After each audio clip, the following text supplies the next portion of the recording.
We'll do letters. Adam, D, A, M. My name is Mr. Smith. What's up? Now, I'm not related to this man in any way, shape, or form. Just to make that point clear. Eyeobed. Oh,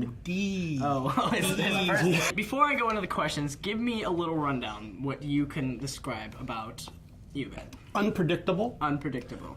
Excuses? I call him excuses, actually, because when he has a reason for not being there, doing it, he just comes up something like that. He's grown in that area tremendously. It's definitely a good thing, I guess, yeah? All right.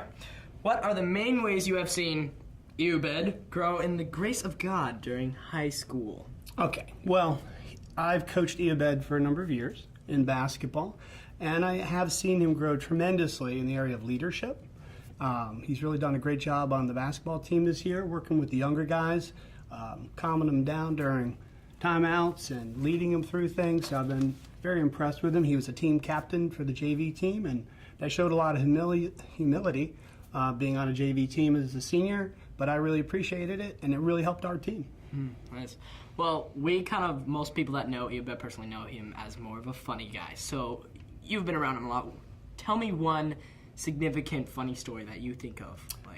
Definitely. When we were doing the show Acts, we were actually down in this room on the last night of rehearsal, and Eyobed had the part where he was an older man. I don't remember the part, but he says to somebody, he says, "King Saul, King David," and I was sitting next to Travis Mitchell, and I said, "King Kong," and Travis said, "King Tut." And we all laughed down the room. We thought this is a good idea.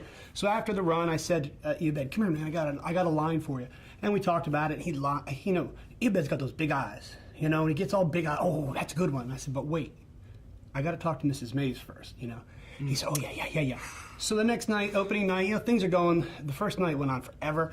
All of a sudden, Eyobed goes, "King David, King Saul, King Tut," and oh my gosh! And I was like, "Oh no!"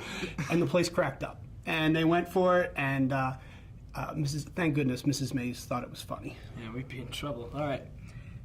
You can be funny about this. Be honest, actually. What will Eyobed be in 5 years? Still claiming he's going to score 30 points a game. Okay. Besides that, I can see him being very successful in the business place, actually. He's got a certain suave. He could be a good salesman. He's got something to say. Nice. And how would you see that Eyobed is a good influence to his peers?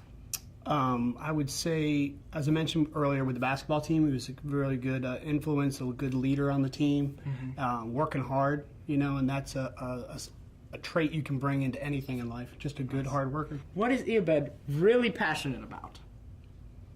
Besides himself? I would say,